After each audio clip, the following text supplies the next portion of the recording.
Hello, everyone.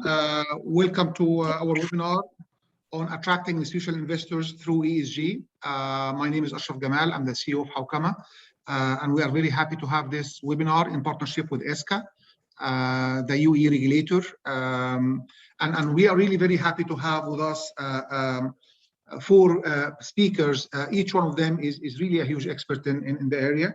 So we have Stephen Davis. He's a senior fellow at Harvard Law School and associate director of the corporate governance program. Later on, will be joining us Karina Litvak. She's non-executive director of ENI. Also, we have Mirza Beg. He's global head of ESG investments in Aviva.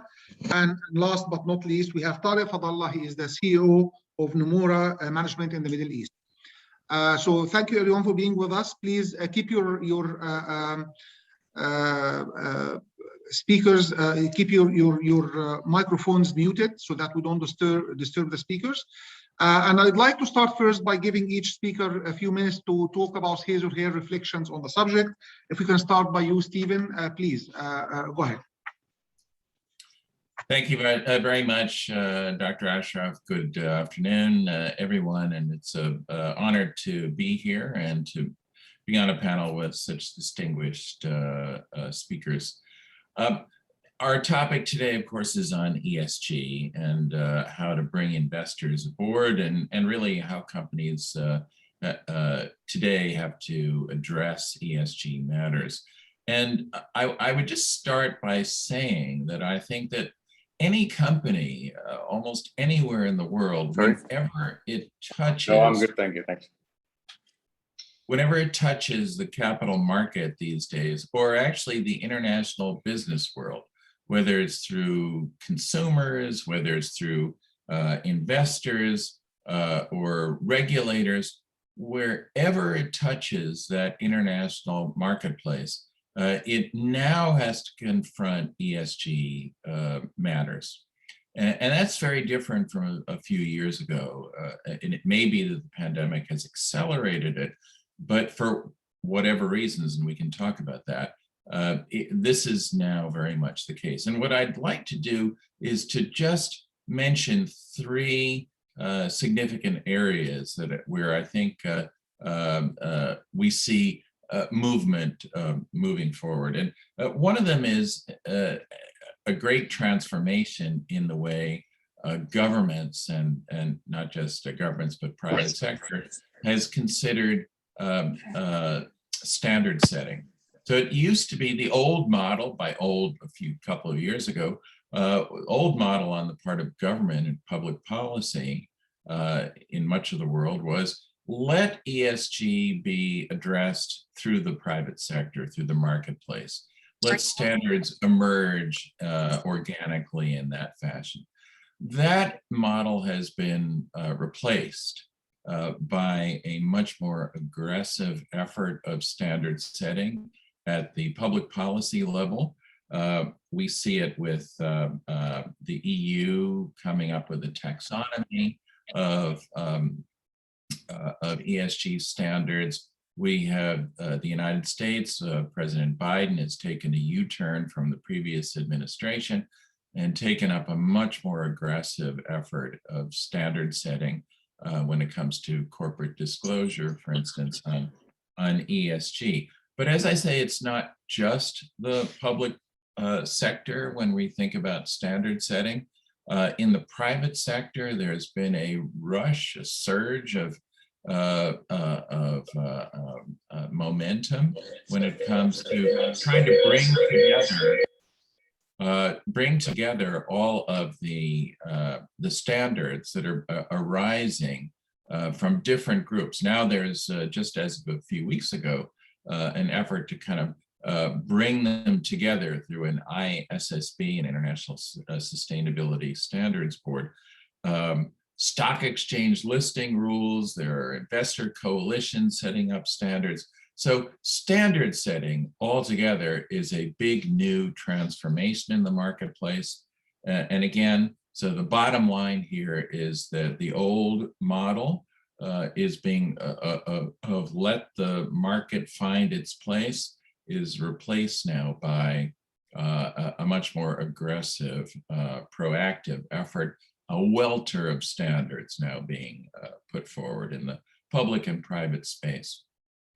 The second great transformation that I'd mention is the rise of a vast new industry of analytics that provides both companies and investors with tools to not just take the standards, but begin to apply them, and most importantly, to measure change in ESG. So what used to be in the ESG world a set of kind of ethereal expectations on the part of both companies and investors has now given way to a new era of measurement of ESG. So we're now getting to the point where we have credit raters, we have a boutique of industry organizations, auditors. Bloomberg terminals offer 140 million ESG data points now. It's as I said, a vast new industry, and that has changed very much the way companies and investors behave. So second great transformation. And the third great transformation I would identify is the rise of stewardship. We'll hear more about that from our other speakers, but stewardship on the part of investors used to be something that was very much a secondary and almost a marginal compliance-oriented effort by institutional investors. That's been replaced again by investors not just thinking about trading shares, but a whole new discipline of how investors behave when they own shares. And what that means is that they are engaging with companies, they're voting, of course, their shares, but they're also in particular engaging with boards of directors on all of the ESG expectations that they now place before companies. So I'll stop there. Those are, the way I see it, three great transformations driving ESG and making it evident that companies, whenever they touch the international marketplace, now have to address these issues. Well, thank you so much, Stephen. I mean, this is really very, very good start. Again, the points are really, there are lots of questions there, but let's give them to the next stage. And now, Mirza, can you really have your reflections on the subject, please? Go ahead. Thank you, Dr. Ashraf. So look, good afternoon, and thank you for enabling me and inviting me to share my perspectives on ESG.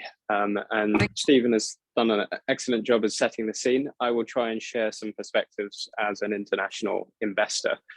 Now, when discussing this topic, a question that comes up frequently is whether ESG is the latest fad, and whether in time investors and the market as a whole will move on to the next shiny innovation within investments. And I think to some extent, this question is born out of a lack of understanding on exactly what we mean by ESG, what it means within the context of ESG investments, and why it's become such a driving factor in how investment thinking, investment strategies and products and processes are being fundamentally reshaped pretty much across all global markets at the moment.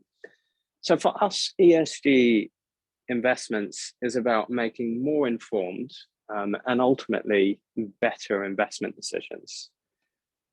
So ESG is about understanding the quality of leadership, the extent to which we trust the management team with our clients' assets. ESG is about investor protections and minority shareholder rights. ESG is about understanding the competitive differentiator of a company's human capital and the extent to which a business's organizational design, its culture, has been set up to maximize the productivity of this essential asset. It's about the quality and resilience of the supply chain. And those who follow markets will know that supply chain has been the driving factor in changes in corporate valuations over the last 6 months. So I would argue that not taking these factors into account was probably the fundamental flaw of traditional investment thinking, traditional investment modeling, and processes. And the rise of ESG integration has, to a large extent, closed that gap. So it's inconceivable that ESG is a temporary phenomenon, but it has fundamentally and permanently changed how we're looking at investments more broadly.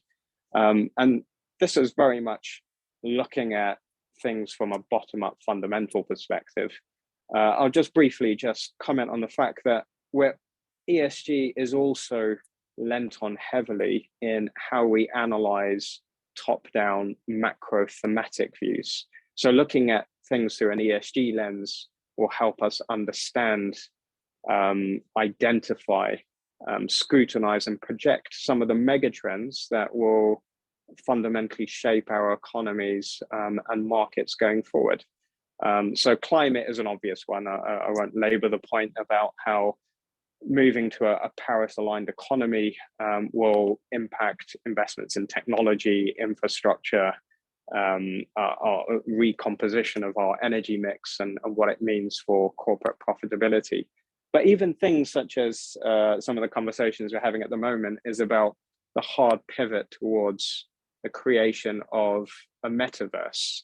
Now, I'm a bit of a technophobe, but if you really understand where technology companies are taking this can radically change how we work, how we socialize, how we game, and how we consume. So just to surmise, ESG investments is changing our bottom-up view, our top-down view, how we evaluate companies in the now and how we evaluate companies in the future. Well, thank you so much. Yeah, thank you so much, Mirza. Again, there is lots of food for thought there. Tariq, would you like to share your thoughts, please? Yes, thank you, Dr. Ashraf, and thank you to the panel and everyone attending today. It was fascinating listening to Mirza there, because a lot of what he says doesn't really resonate with me, frankly. And that's because in this region, ESG still is a relatively novel concept. I say that with a couple of caveats. The first is that if we include ethical investing as part of ESG, and I don't know that it exactly fits into any of these three distinct buckets of E, S, or G, but we have been investing ethically, at least on Sharia or Sharia-like principles in this region for a very long time. And then I would say that the G part of the ESG is something where there has been some significant strides made over the last decade or more, largely because of the proactivity of the regulators and governments that have pushed the agenda in order to raise and elevate standards of governance in the region.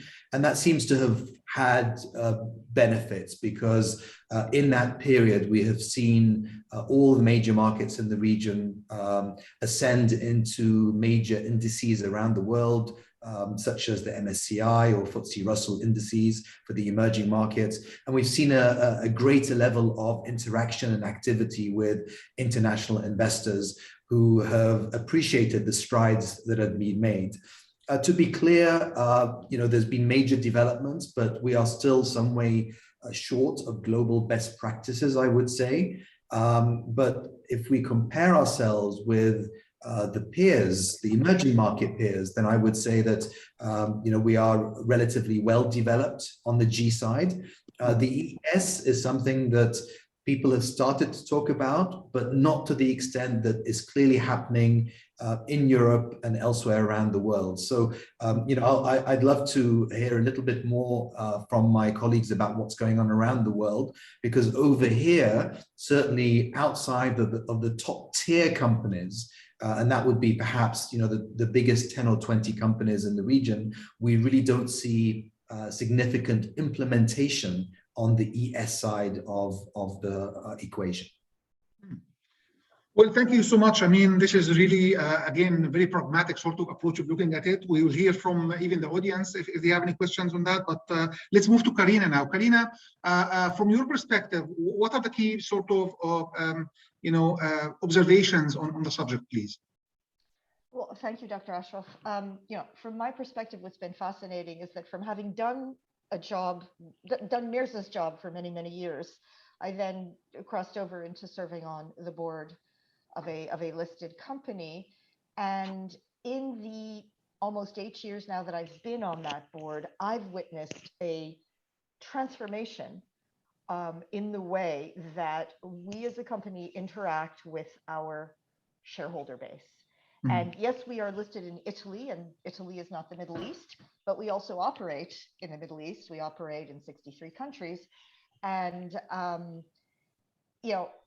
what I find is that when we experience pressure from our investors and this rise of stewardship that Stephen referred to, and this explosion in the demands that are made on us of the regulator and of the policymakers in terms of reporting, and the onus on us to develop a much more extensive data collection infrastructure so that we can on an annual basis automatically now start collecting data about how we are performing on the E, the S, and the G. And when you start to measure things, you discover things you didn't know about yourself, and you discover that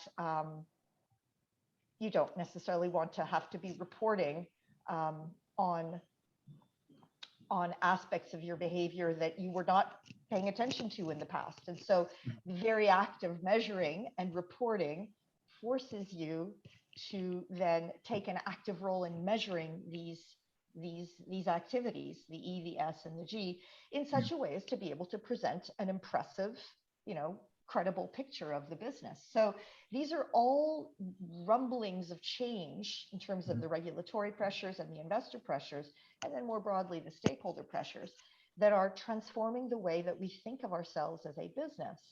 And then when you ask yourself, is ESG a fad?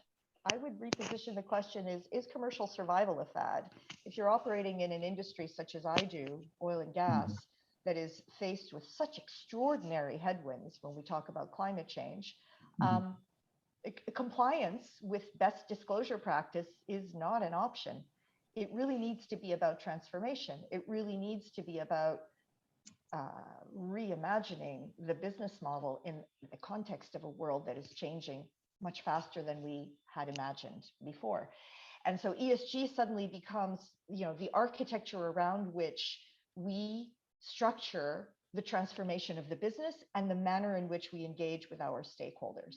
And again, the fact that we're listed in Italy has a lot to do with the pace of change, but the fact that we operate in virtually all continents means that we interact with supply chains, we interact with joint venture partners, with competitors, with communities, and of course with our host governments on these very same issues. It's not enough for us to be virtuous in our home country or in the European Union, where the demands of the regulator are very, very clear and very high.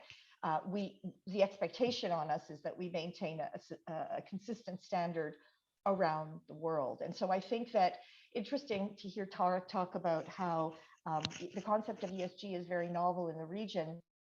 Yes and no. I mean, if we as an operator, have significant operations in UAE and in Qatar and Oman and Bahrain, then we are held to those same standards as we are in Sicily.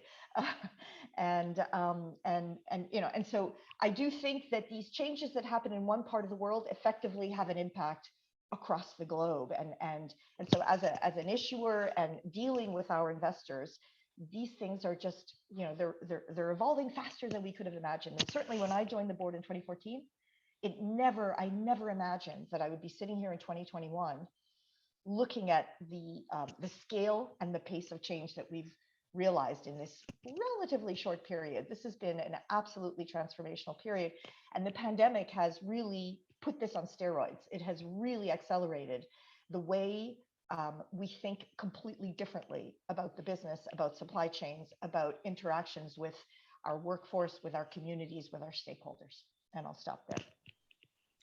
Well, thank you so much, Karina. Stephen, again, from the comments, opening comments from every panelist, I could see that there are different views on what is really driving ESG. I mean, in your opinion, what is driving ESG, globally speaking?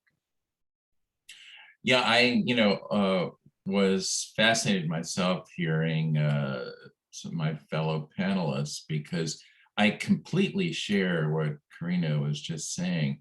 The speed of change has been something, and I've been in the field for a long time. I don't think I ever expected to see, in fact, I'm quite confident I never expected to see Exxon Mobil lose board seats to an investor group that was concerned about it not acting speedily enough on climate change, which is what happened during this last year. That was something that to me is it's a landmark, but it's also a pointer to not just change at ExxonMobil, but change across the board in marketplaces.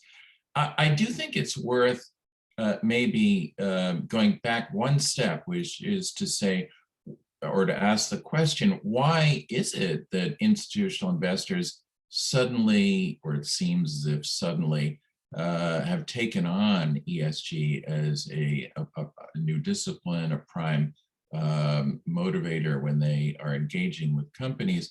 And my own view is that I think there's an underlying reason behind that, which is the rise of the millennial investor.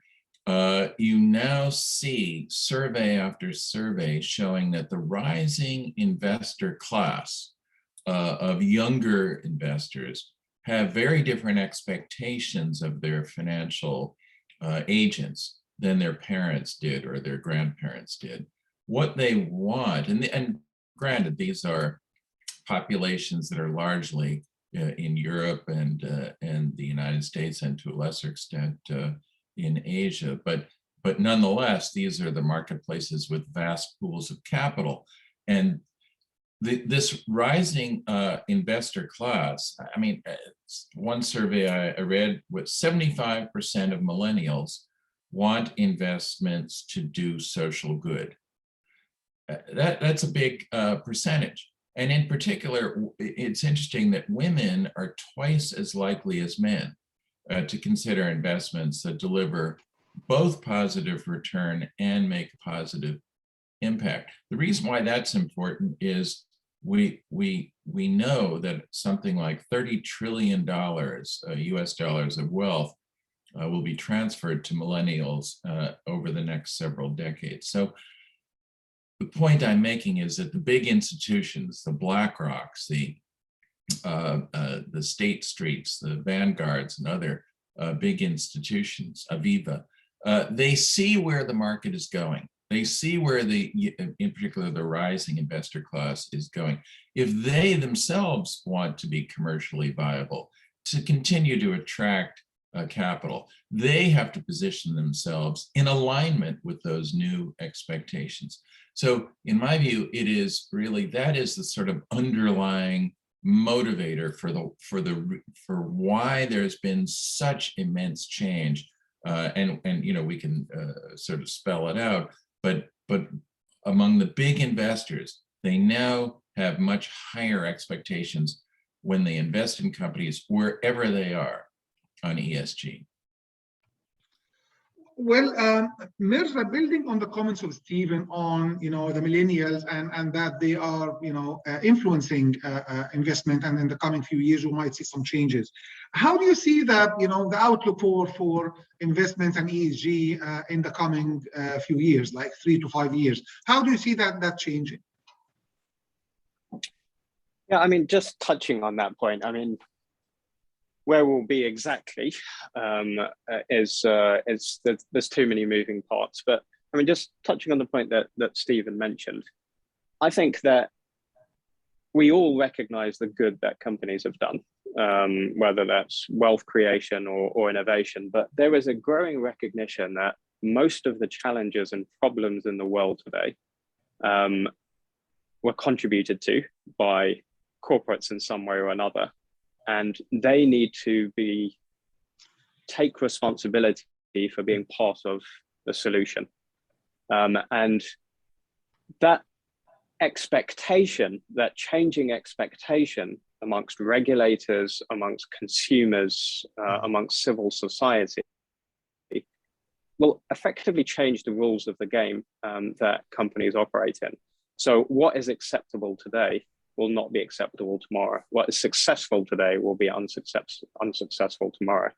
So, I mean, if you think about changing regulation, the very straightforward, simple one is the internalization of externalities that companies have benefited from for many, many years. Obviously, sort of a carbon price is the most obvious one of those. I think the extent to which corporations measure up to those changing expectations will define whether a millennial will be willing to work for that company. So not Karina's company, but one of her very large major peers, the chairman came to me and said, we can't hire any graduates because they don't want to work for an oil and gas company anymore unless they buy into that transformation. Who consumers will buy from, who other businesses will partner with. So companies need to recognize that changing expectation means that BAU will not be an option.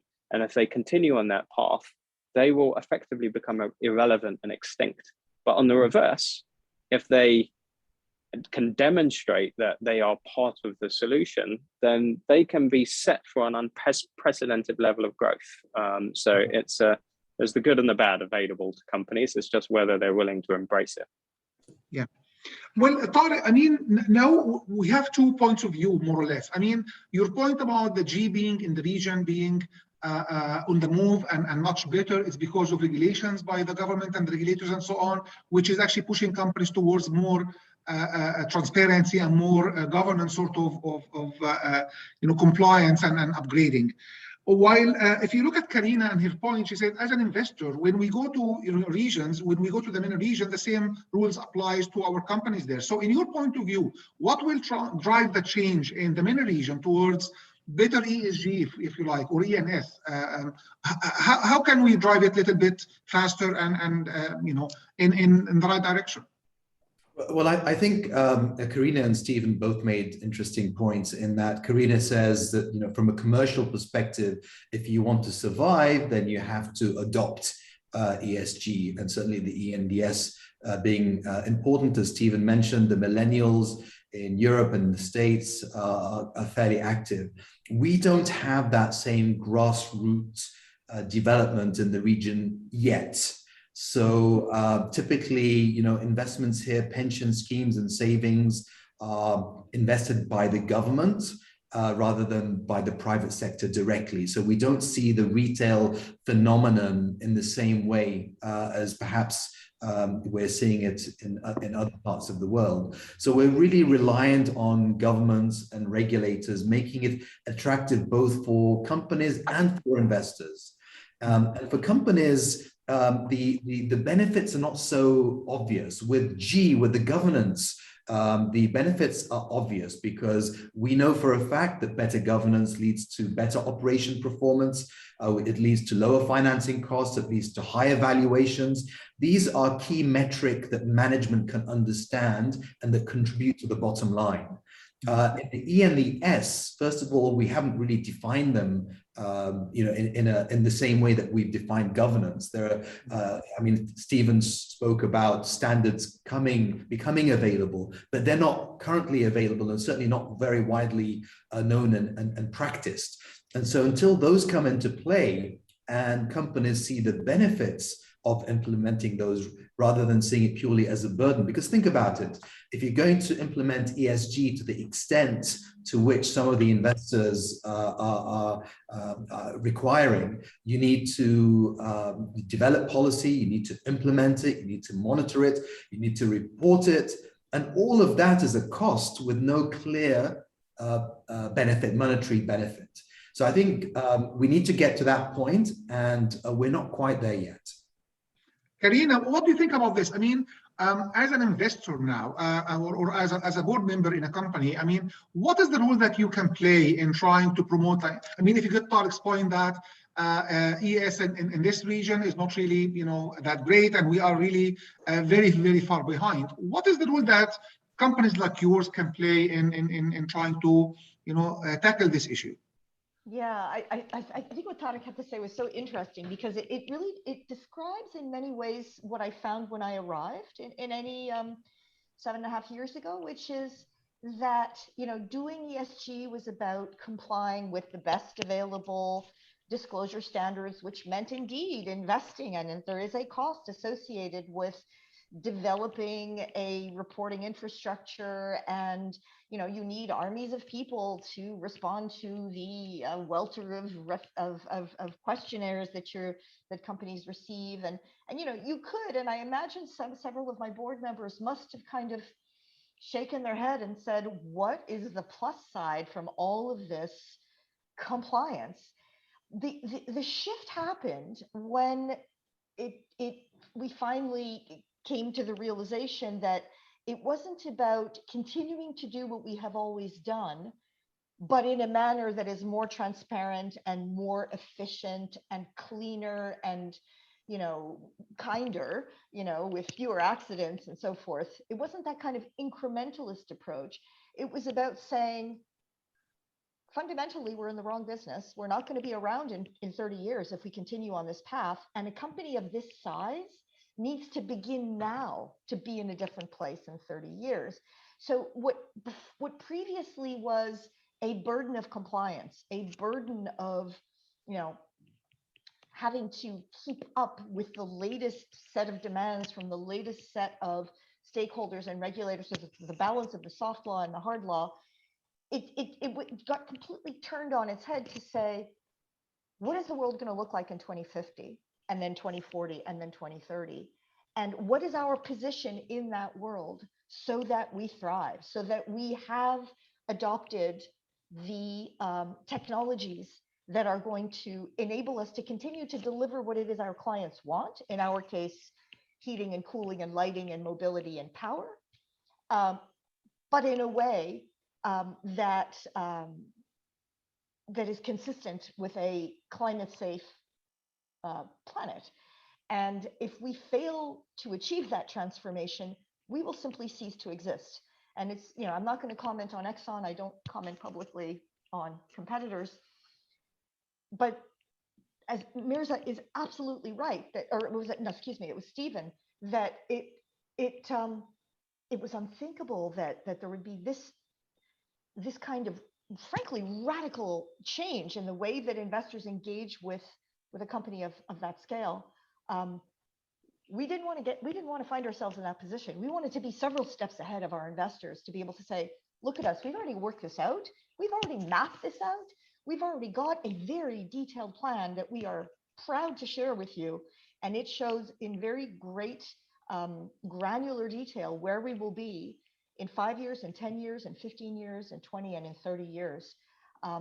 So the compliance burden is not part of the picture anymore.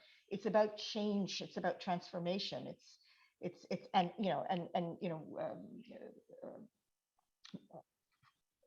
Mirza was speaking just earlier about the ability to attract the best young people.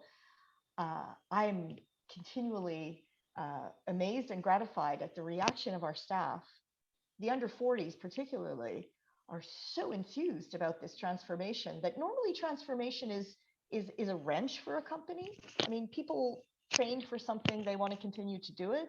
This is something that has fired up people in a way that is remarkable, and that is what's powering the transformation, is the people who believe in it and want to see it succeed. Well, Stephen, I mean, you mentioned data analytics. Now, how can data analytics help in this issue? Because again, Astar is saying that some companies are still saying, while the business case for the G is for us is confirmed, for the ENS, and sometimes, it's not really that clear. How can data analytics play a role in this? Thanks, Dr. Ashraf. If you'll forgive me, I just want to return to a couple of the earlier comments, because I think Tariq's point is a really important one. That the question is, how do you get people to change when there's not an indigenous motivator to do that, but rather a rising international set of changes. And I think, frankly, one of the main ways to do that is exactly to have a panel such as this, that Hawkamah is wise enough and regulators wise enough to put together, and so to make sure that people are aware of what's happening. It kind of reminds me of the story that Einstein said once, when he said, I would, in a nuclear war, I'd really like to be in Switzerland. And someone said, well, why is that? And he said, well, because everything happens 40 years later in Switzerland. Today, that's the question is, how do you get away from that mindset? How do you make sure that people in the region, in the GCC, are aware that even though you don't have, as I say, an indigenous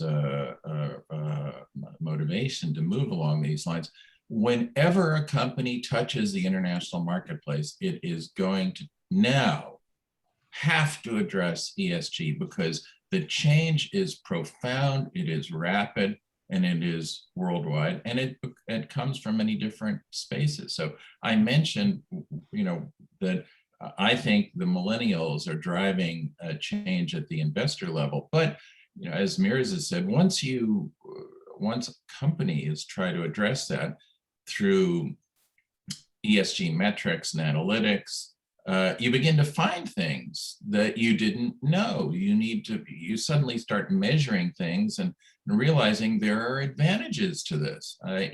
GE, General Electric, years ago, was hit by a shareholder resolution by a group of nuns. And the question that the nuns wanted to know was, how can GE measure its greenhouse gas emissions? Well, GE thought their initial response was, they're just going to reject this kind of resolution. What do nuns know about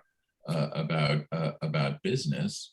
But after they initially rejected it, they went back and they did the analytics, and they understood that actually they could make a lot of money, 10 billion at the time, through ways in which to take advantage of new technologies to deal with greenhouse gas emissions. And this is the case everywhere. So the analytics that you asked about are again vast now. You can measure things like water use and emissions, and in ways that companies can better measure and figure out new solutions, new ways to save money, new ways to make money.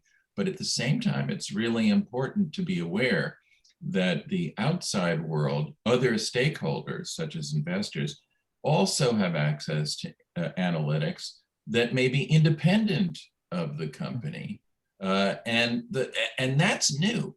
That using big data, for example, investors can now track the behavior of companies on some of these environmental and social issues, and that's a new factor.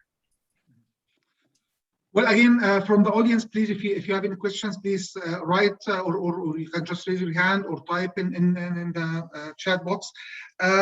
Mirza, I think now we have an interesting issue, because now we see that if you look at the MENA region as per Tariq, that we are very far behind.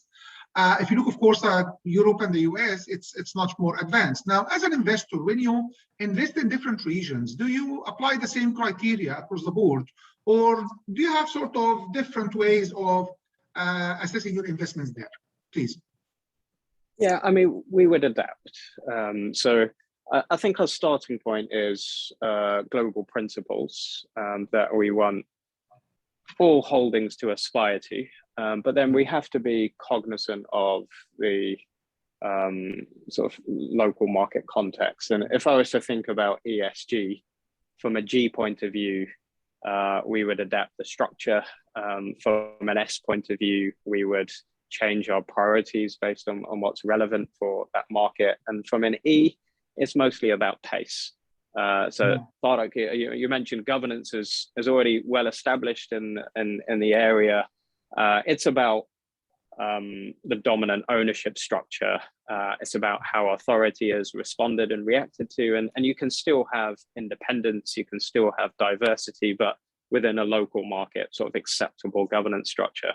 I think on the social side, in the US, it's maybe ethnicity and diversity is more of an issue. In Australia, it could be indigenous rights of people. Maybe in the MENA region with a heavy construction bias, we would have more of a focus on safety indicators and so on, which is most visible in the market. But on the E side, our endpoint is the same.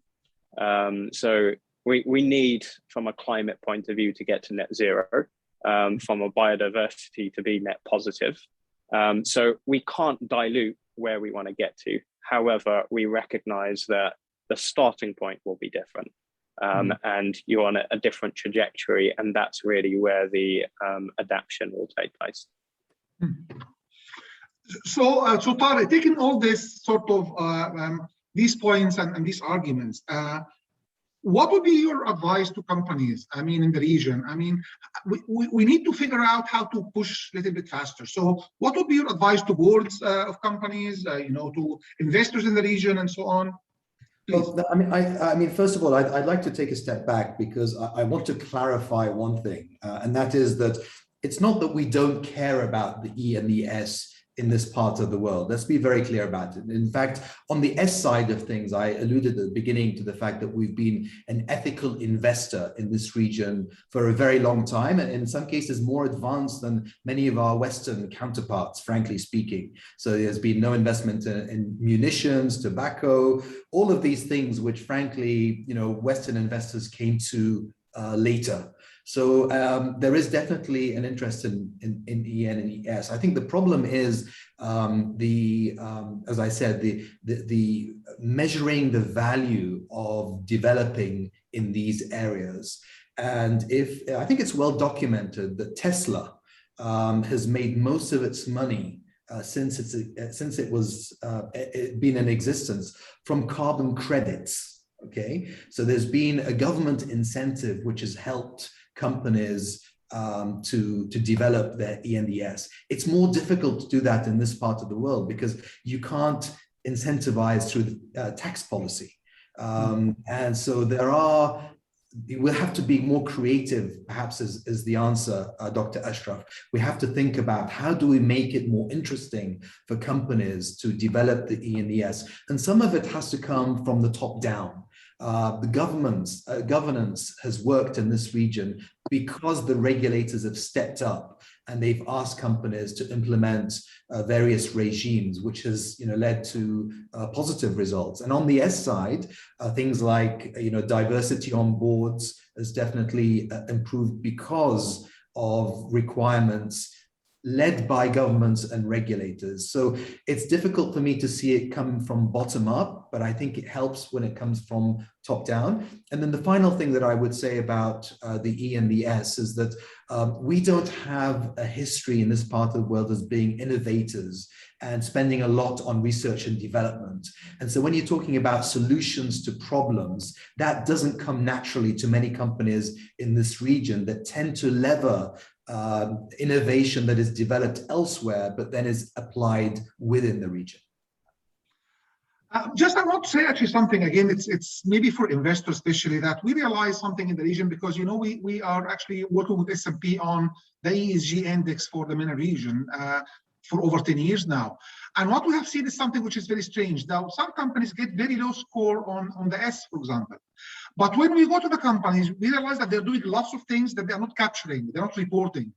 And they don't think it's important to report all these things. So in some cases, we have seen companies which are really doing very well on the ground, but not capturing this to investors. So as an investor, you might not see it, but in fact, when you go there, you will see it. And again, and that's one of the issues that we are trying to tell companies. Now, Karina, I mean, on the supply chain management and how big companies like yours, for example, can help in places such as the Middle East or other places through not only their own operations, but also the supply chain. How can big companies influence ESG through their supply chain policies? Yeah, great question. And in particular, because those are the companies that oftentimes are not listed, do not experience the sort of scrutiny and pressure that a listed company such as ours would. So what you're seeing, my company is involved in this, but you're seeing it also across the board, and in particular with consumer-facing companies. So the big brands like Unilever, Danone, Nestle, and so forth, is that because such a huge proportion of their ESG footprint, not just climate, but human rights, health and safety, biodiversity, et cetera, comes through their supply chain. They have recognized that if they don't address this, they will not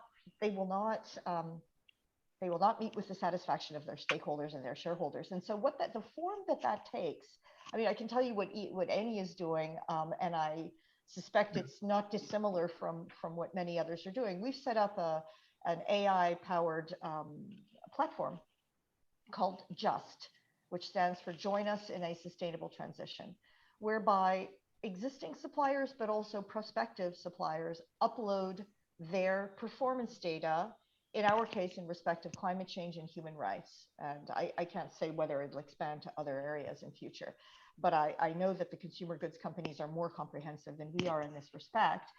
And it's audited. And the idea is that when suppliers pitch for business, the score that they achieve reflects in part their performance in these other ESG indicators, and therefore they have an opportunity to improve their standing and the likelihood of their being appointed thanks to participating in this platform, and more importantly, measuring, managing, improving their performance in these ESG areas.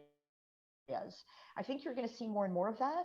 And I think that the power of digitization is a real benefit to this, because when you consider that people have sometimes, or companies sometimes have upwards of 20,000 suppliers, there needs to be a way of managing this that is not going to just drown us in data and drown us in bureaucracy. So really I can say from our perspective, look, I'm going to say this from a personal perspective. One of the things that keeps me up at night is, as we as a company progress on our decarbonization journey, and we gradually shift the composition of our portfolios, there will be some activities that will shrink, and there will be others that will grow to take their place. And in the process of that transformation, there will be certain suppliers, the pipe layers and I don't even know, like all the different smaller suppliers that are integral to our success today as a traditional upstream business. There's going to be less to do as the shift of our portfolio takes effect. And it's in everybody's interest for these companies also to adapt and to develop new skills, and to be in a position to continue to support us through our needs as they change. And I think that from the standpoint of a large customer, a large wholesale customer, it's in our interest, it's in the interest of society that we enable and contribute and drive this, because let me put it this way, failure to do so, and again, this is a personal opinion, I'm not speaking for the company, failure to get this right risks serious economic disruption. When you think about the weight that these supply chains occupy in various economies, particularly economies that are not heavily diversified, economies that are very, for example, extractives dependent, a failure to enable transformation on the part of the supply chain means that we are looking at the prospect of a deindustrialized, post-industrial situation, which, in the US, it's given rise to the opioid crisis, it's given rise to extreme political movements, xenophobia, et cetera. In Europe, we've seen also a rise in political instability and blaming immigrants for everything that's wrong in our society. In Nigeria, it's Boko Haram that fills the vacuum. And that's not good for any of us. It's not good for business. It's not good for, Exactly. I needn't expand on that, but so this is what keeps me up at night. If we get this wrong, God help us. It's so important that we play a constructive role in enabling a gradual, controlled, and harmonious transition for our entire value chain. Well, I mean, that's really very inspiring. Stephen, you talked about stewardship, and now you heard about, and of course you gave the example of ExxonMobil, for example. Now, do you see this being helpful in other regions? Do you see this being helpful in the MENA region, where, as Tarek said, one of the key features here is most of the big investors are actually governments or government-owned entities or government investment funds and so on. I mean, how does this model work in our case, for example?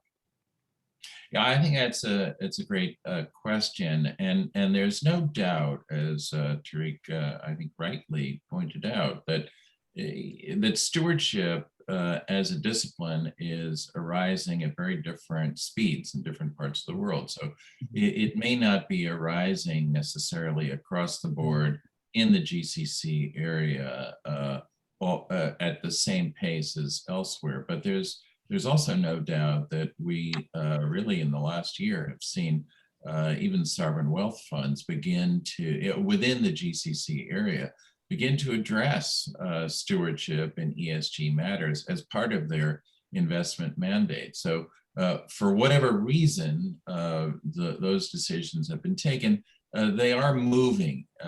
But let's take a look for a second at the international marketplace where the change has really happened. And as I say, if a company in the GCC has anything to do with international investors, they're going to come across this trend. Now, Mirza and Aviva, they were very early on adopters of stewardship, and so they've been at it for a long time. But most or many other funds, many of their peers, really did the talk of stewardship, what's now called stewardship, for years, but it was really, in a way, a compliance exercise. And as Lord Miners once said in the UK, this was he described them as the open-toed sandal brigade operating in the basements of investing institutions. They really didn't have, in other words, much status, much power, much influence. They were there, in effect, to tick the box that, okay, stewardship is there. But today, that's very different for reasons that perhaps we've talked about before. But the percentage of, or rather just the numbers of people doing stewardship within investing institutions has doubled, and in some cases tripled, just in the last few years. The Financial Times had a story about this about a year or so ago. The headline was "Jobs Bonanza in Stewardship and Sustainable Investing Teams," and with a chart showing how they've each doubled and tripled the number of people. It's not, however, just the number of people doing stewardship. And bear in mind, stewardship involves, when we're talking about stewardship, the engagement process, the dialogue between investors and portfolio companies. So it's not just the number of people doing this, which itself is significant, but also their status within the organizations. They used to be people reporting to legal, basically as a compliance exercise. But now within investing institutions, they're much more integrated within the portfolio management process, so that there's a lot more dialogue when companies meet with investors. It's not just with the portfolio managers, but it could be also with the stewardship team. And what are the messages that they're bringing? They're bringing very different messages. And it may be worth just briefly quoting Larry Fink from BlackRock. And this was from his letter to company boards. And he said, as wealth shifts and investing preferences change, environmental, social, and governance issues will be increasingly material to corporate valuations. This is one of the reasons why BlackRock devotes considerable resources to improving the data and analytics for measuring these factors, integrates them across our entire investment platform, and engages with the companies in which we invest on behalf of our clients. It's a very important statement. It shows a big change within the investor community, and it demonstrates that stewardship is now a big discipline. We see it, as Mirza indicated, coming up, especially recently through climate, net zero coalitions by investors, especially in the wake of the COP26 in Glasgow. We see it on diversity, really pressing companies on having more diverse boards and workforces. But we're going to see it, and we are seeing it in so many other different issues. Now we have a question from John Andrews, and he's saying, how does the region, I mean the main region of course, balance the revenues from fossil fuels and the risk of climate change? Is there a concentration of risk if portfolios don't reflect net zero objectives? Should companies in the region therefore be more focused on climate change as a result? That's for all of you, really. All right, so I'll jump in on that one. What's clear is that at a global level, the demand for fossil fuels will decline. There's a debate about the pace of that decline. And certainly there is a, I think, well-grounded fear that that decline will not be smooth and linear and controlled. It will be disruptive, and there will be, there will be stranded assets in the process where people will have misjudged the pace of change and overinvested in some things, underinvested in others, volatility, demand squeezes, all of the things that we've already started to experience. But another thing that's clear is that there are going to be some producers that are going to last a lot longer than others. And it's the producers that have the lowest cost. And so without a doubt, the producers in the Middle East and Gazprom for gas are going to be those that outlast the rest of us. However, that doesn't mean that there's a free pass and that this industry is going to somehow magically continue to thrive in an environment where fundamentally this product is incompatible with safety on this earth and global systemic stability. Because one thing we do know, and this has been widely accepted now in the banking system, is that climate change and the failure to deal effectively with climate change poses the single greatest risk to global systemic financial stability. It's the reason that the banking system is mobilizing right now to act on this. It's the reason that over 100 banking supervisory authorities around the world have come together in a network, the NGFS, the Network for the Greening of the Financial System, to develop together regulatory processes to drive change in the banking and insurance sectors so that we bring down the level of exposure to climate risk. But as I said, the Middle East producers have the luxury of having a little bit more time than the rest of us to do this, but it would be deeply unwise to assume that it is sensible, that it is a good strategy to remain so heavily concentrated in that area. One of the great opportunities that the sector has is that it throws off so much cash that it has the opportunity to rebalance the industry towards newer newer technologies. I mean, I see this in a microcosm in any. What are we doing? We are using the upstream business as the cash cow to fund the transformation and the growth of the cleaner businesses. What that means is it means that we need to recalibrate the way that we run the upstream business. Whereas historically, we ran the upstream business with an eye to the long term, with an eye to investing now in reserves that will be productive in 20 or 30 years. We've shifted that to very short-term projects that throw off a lot of cash and then disappear. Because we believe that if we invest in long-term, very large, very complex assets that swallow a lot of cash in the first 10 years and then generate huge amounts of cash in the 30 to 40 year range, the likelihood that they will continue to be profitable in that long time span is not what it was in the past. And therefore, we need to manage to a near-term calendar.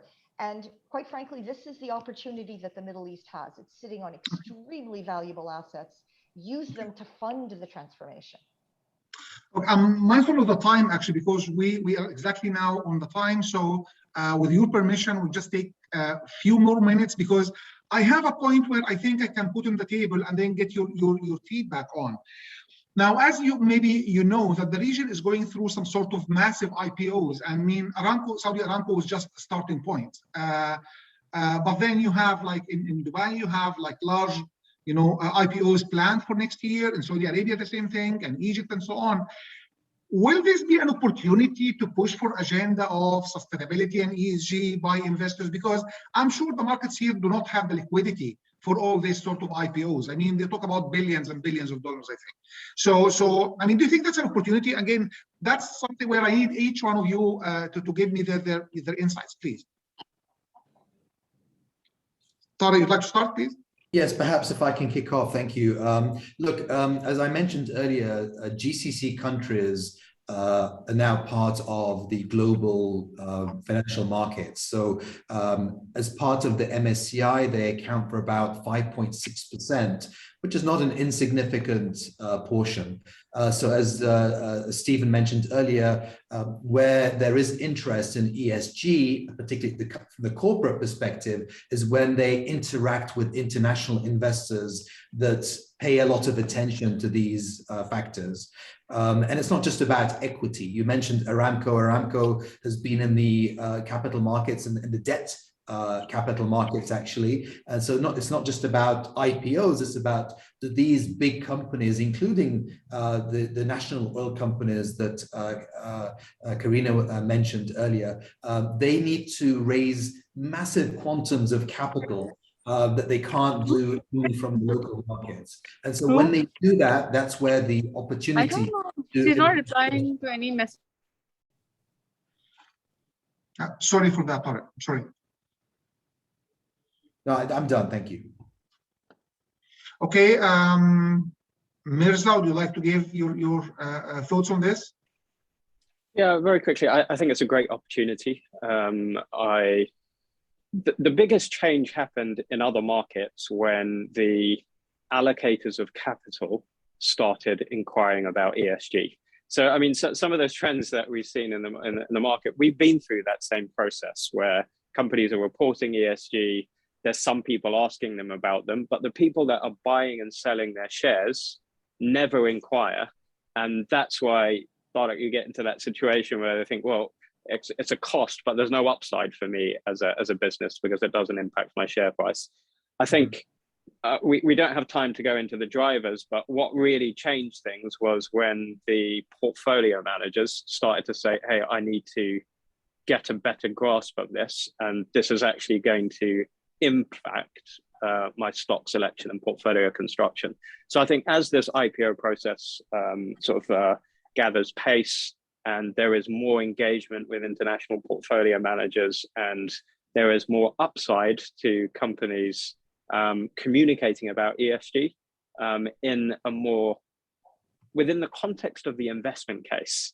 So I think within the MENA region, there's some great sustainability reports, there's materiality frameworks and so on, but it doesn't help me say, does this improve my conviction in this being a buy or a sell? And I think that's that change of narrative that needs to take place. And one final comment, I think the fact that these are government owned is potentially an advantage, because when the government moves, the entire market changes. Whereas in other markets, the government can state an intention, and then there could be 10 years before the market moves. So hopefully that will be a positive for the region. Okay, Stephen? Yeah, I agree with Mirza's last point. I think that's a very important characteristic of the GCC. Just a quick comment, which is that any firms that are going to go IPO, if they have advisors that are good, that are familiar with the international capital market, there's no doubt those advisors will be now guiding the IPO toward the kinds of approaches that recognize the ESG issues that investors now need information on. So that means, for example, if a company wants to be proactive, is to put together their own sort of ESG balance sheet, get a sense of what their ESG characteristics are before they do an IPO, so they're prepared. What they should be doing, for example, is thinking about ESG as an R&D exercise, just as they would do R&D for any kind of product that they would develop. They should do R&D and figure out what are their peers doing internationally on these ESG factors. What ideas could they adapt and best utilize that make sense within their own context? And how do you, to your point, Dr. Ashraf, they may already be doing things, but how do you report against them so that investors can really get eyesight, get a window onto what's happening? And maybe most importantly for a company, they need to develop, if they're going into the international capital market, as a way to engage, to have dialogue with investors, two-way communication. They need to understand how to do that and have the capacity to do that, which means, for example, board members that are capable of having that kind of two-way dialogue. And there are implications for also board composition, diversity, all the issues that you would expect to see on an ESG balance sheet. So I think that's the IPO is an opportunity to begin that whole process. Karina, your final word. I agree with everybody. I have nothing to add except to say that I certainly emphatically agree with the role that government plays in driving change. I serve on the board of a government-controlled company, and I don't think that's been a hindrance in any way, quite the contrary. I think, rather than belabor, the question of, well, there's government control, so it turn it into an opportunity, and I think there is one, and I think there is clearly. Look, with Egypt hosting COP27 next year and UAE hosting COP28 the year after, I think there's a world of opportunities that's opening up to us here, and we should just grab them. Yeah, so I think, Tariq, we should be working together on how to tackle and interact with the governments here. In fact, the UAE government is really pushing in the area of sustainability a lot. So you can see that, and we can see some of these companies here are the ones which are controlled by the government, I have to admit. So I agree with you, Karina, actually, that's an opportunity. Now, I think we are 8 minutes over time. If somebody would like to say a final word, we will welcome that. Otherwise, I'd like to thank you all for your time. Thank you so much, panelists, and thank you those who attended. Thank you, Stephen, for getting up so early. But yeah, thank you all, and we shall be in touch. Thank you so much. Thank you, everyone. Thank you, Dr. Ashraf. Thank you, everybody. Thank you. Bye.